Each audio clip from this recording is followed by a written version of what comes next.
Assalamualaikum warahmatullahi wabarakatuh. Perkenalkan, nama saya Fiona Gimila Netrius dengan NIM 22042175. Di sini saya akan menjelaskan materi tentang perencanaan pembangunan. Yang pertama yaitu ada proses perencanaan pembangunan di tingkat pusat.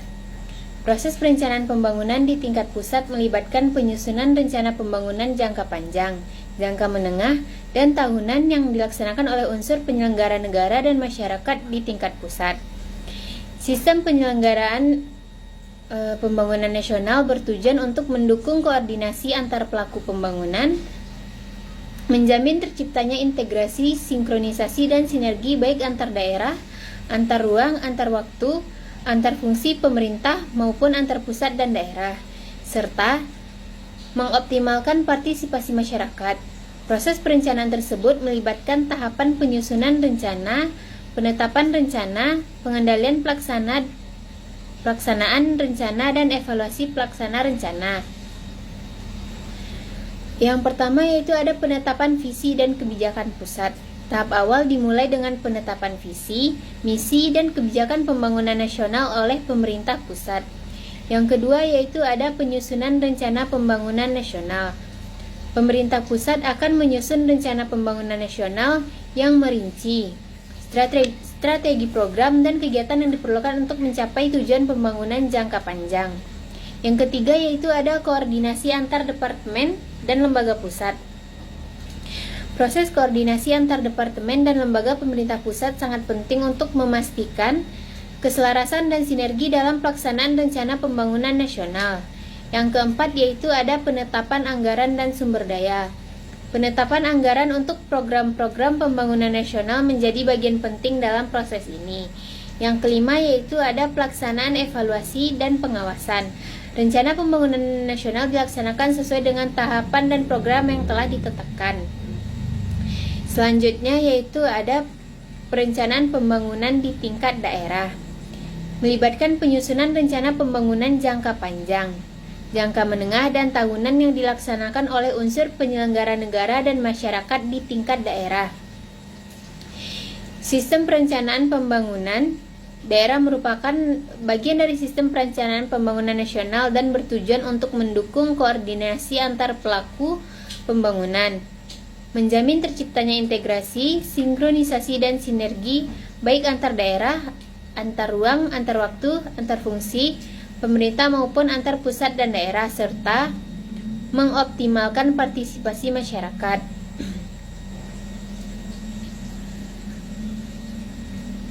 Selanjutnya, tahapan perencanaan pembangunan di tingkat daerah meliputi penyusunan rencana, penetapan rencana, pengendalian pelaksanaan rencana, dan evaluasi pelaksanaan rencana. Rencana pembangunan daerah meliputi rencana pembangunan jangka panjang, rencana pembangunan jangka menengah, dan rencana kerja pemerintah daerah. RPJPD mengacu pada RPJPN. RPJMD merupakan penjabaran dari RPJPD dan RKPD merupakan penjabaran dari RPJMD. Selanjutnya ada organ atau lembaga yang terlibat dalam perencanaan. Di tingkat pusat, yang pertama yaitu ada kementerian, PPN atau Bappenas, Perencanaan Pembangunan Nasional. Yang kedua yaitu ada kementerian atau departemen terkait, dan ketiga lembaga non-pemerintah. Selanjutnya di tingkat daerah, ada yaitu yang pertama pemerintah daerah, yang kedua Dewan Perwakilan Rakyat Daerah atau DPRD, yang ketiga lembaga adat atau tradisional, yang keempat masyarakat dan swasta. Hubungan pemerintah, swasta, dan masyarakat dalam perencanaan pembangunan. Dalam perencanaan pembangunan, hubungan antar pemerintah, sektor swasta, dan masyarakat memiliki peran dalam mencapai tujuan pembangunan yang berkelanjutan dan inklusif. Dalam perencanaan pembangunan, hubungan antar pemerintah, swasta, dan masyarakat sangat penting. Pemerintah bertanggung jawab untuk menyusun kebijakan dan rencana pembangunan, sementara swasta dapat berperan dalam investasi dan pelaksanaan proyek pembangunan. Di sisi lain, masyarakat juga perlu terlibat dalam setiap tahap perencanaan dan pelaksanaan pembangunan. Studi menunjukkan bahwa kolaborasi antara pemerintah, swasta, dan masyarakat diperlukan dalam implementasi kebijakan pembangunan.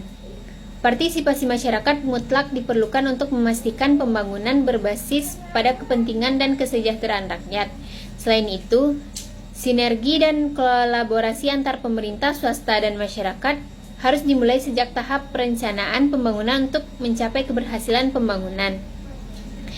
Kerjasama antara pemerintah dan swasta juga sering terjadi dalam sektor infrastruktur melalui berbagai bentuk konsesi.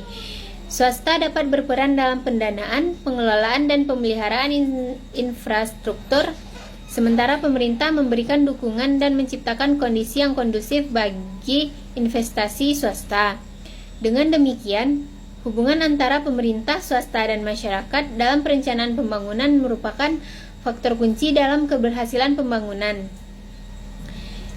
Sinergi dan kolaborasi antara ketiga pihak tersebut dapat memastikan pembangunan berkelanjutan dan berdampak positif bagi masyarakat.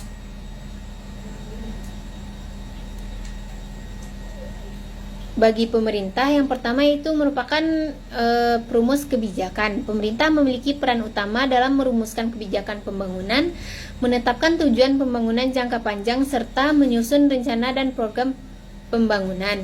Yang kedua yaitu sebagai pengaturan dan pengawasan. Pemerintah bertanggung jawab untuk mengatur dan mengawasi pelaksanaan rencana pembangunan, serta memastikan kepatuhan terhadap peraturan yang ada. Yang ketiga yaitu sumber daya dan anggaran. Pemerintah menyediakan sumber daya dan anggaran untuk pelaksanaan program-program pembangunan termasuk dana publik yang digunakan untuk proyek-proyek infrastruktur dan program sosial. Selanjutnya bagi swasta, yang pertama yaitu sebagai partisipasi dalam pembangunan. Sektor swasta turut berperan dalam menyokong pembangunan melalui investasi dan dalam proyek-proyek infrastruktur, industri, dan layanan lainnya. Yang kedua yaitu inovasi dan teknologi. Perusahaan swasta sering membawa inovasi dan teknologi baru yang dapat meningkatkan efisiensi dalam proses pembangunan. Yang ketiga yaitu pengelolaan sumber daya. Swasta dapat memberikan kontribusi dalam pengelolaan sumber daya alam yang berkelanjutan, serta memperhatikan aspek lingkungan dalam pelaksanaan proyek-proyeknya. Selanjutnya bagi masyarakat, partisipasi dan pemberdayaan. Partisipasi masyarakat dalam proses perencanaan memastikan bahwa kebutuhan dan aspirasi mereka tercermin dalam program-program pembangunan. Yang kedua yaitu pemantauan dan pengawasan. Masyarakat memainkan peran kritis dalam memantau pelaksanaan program-program pembangunan, serta memberikan umpan balik kepada pemerintah dan sektor swasta untuk memastikan akuntabilitas dan keterbukaan. Yang terakhir yaitu pengetahuan lokal. Masyarakat memiliki pengetahuan lokal yang penting untuk memahami dinamika sosial, budaya, dan lingkungan di wilayah mereka, yang merupakan informasi berharga dalam perencanaan yang berkelanjutan. Selanjutnya yaitu ada mainstreaming SGDS dalam pembangunan di Indonesia.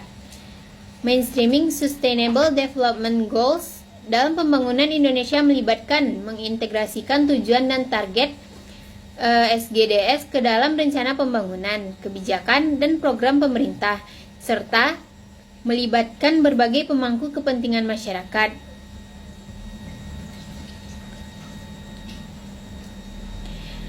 Berikut beberapa langkah yang dilakukan dalam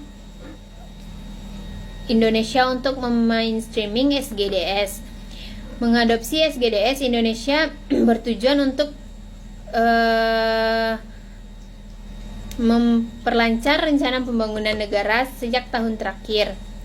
Meningkatkan komitmen, Indonesia berusaha untuk meningkatkan komitmen pemerintah, swasta, dan masyarakat dalam mencapai tujuan SGDS. Mendorong kolaborasi. Menteri Bambang menyampaikan bahwa SGDS adalah langkah global yang sistematis dan perlu melibatkan Indonesia berkomitmen tinggi untuk mengimplementasikan SGDS baik di tingkat nasional maupun hingga ke komunitas atau masyarakat. Selanjutnya mengintegrasikan SGDS Selanjutnya yaitu mengintegrasikan SGDS dalam perencanaan pembangunan. Pemerintah daerah Indonesia diminta untuk mengintegrasikan SGDS dalam perencanaan pembangunan dan menyusun rencana pembangunan yang mendukung terhadap pencapaian hasil-hasil indikator-indikator pembangunan daerah yang telah ditetapkan secara nasional. Meningkatkan partisipasi masyarakat. SGDS mendorong agenda pembangunan nasional menjadi lebih inklusif dan memastikan bahwa keterlibatan pihak-pihak atau yang lebih dikenal dengan platform merupakan keharusan dalam SGDS. Menggunakan istilah SGDS atau TPB di tingkat nasional, Kementerian PPN atau Bappenas bersama Pusat Pengembangan dan Pembinaan Bahasa Kementerian Pendidikan dan lebih lanjut menyarankan agar menggunakan istilah SGDS atau TPB secara umum dalam segala kegiatan, dokumen, dan menteri terkait SGDS. Meskipun hasil pencapaian SGDS belum seperti target atau yang diharapkan, namun dapat dilihat bahwa Indonesia telah mengintegrasikan SGDS dalam rencana pembangunan dan melakukan langkah-langkah untuk meningkatkan komitmen dan kolaborasi dalam upaya mencapai tujuan SGDS. Implementasi SGDS dalam Indonesia. Yang pertama yaitu ada penyesuaian dengan konteks lokal, yang kedua kebijakan dan strategi nasional, yang ketiga partisipasi dan keterlibatan stakeholder, yang keempat monitoring dan evaluasi, dan yang terakhir yaitu kolaborasi internasional. Sekian materi yang dapat saya sampaikan. Tujuan saya membuat video ini adalah untuk memenuhi tugas mata kuliah Sistem Administrasi Negara. Baik, sekian. Assalamualaikum warahmatullahi wabarakatuh.